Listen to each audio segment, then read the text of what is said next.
Ромашевич, спасибо, что приняли приглашение, приехали с таким коротким и содержательным, я бы сказал, визитом рабочим. Мы, как и договорились, будем готовиться к нашей следующей встрече в конце марта уже в Кыргызстане.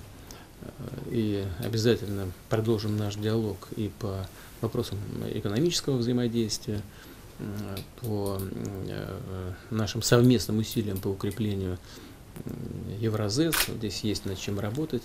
Мы с вами только что говорили о наших усилиях по защите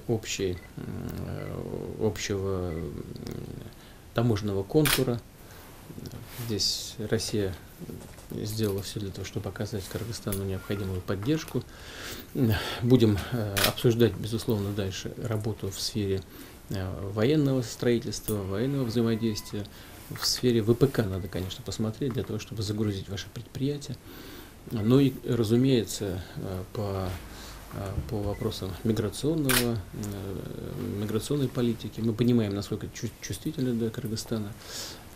И есть некоторые другие вопросы, которые вы сегодня поставили для совместного обсуждения, для совместной работы на ближайшее будущее. Вот предстоящие 1,5 месяца наши коллеги поработают, а на встрече в Кыргызстане в конце марта мы, надеюсь, финализируем все вопросы, которые были вами сегодня поставлены. Да, спасибо большое за такую возможность встретиться с вами, обсудить актуальные вопросы двустороннего сотрудничества. И мы с нетерпением, Кыргызстан ждут ваш визит в Кыргызстан, государственный визит. Для нас это очень важное политическое событие. И мы всегда рады вам, когда вы приезжаете в Кыргызстан. И когда мы с вами встречаемся, решается очень много вопросов двустороннего нашего сотрудничества.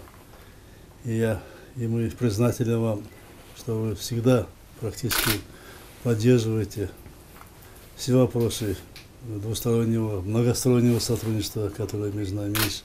Очень высоко ценим нашу историческую дружбу, которая она укрепилась веками, наша дружба. Мы это высоко ценим.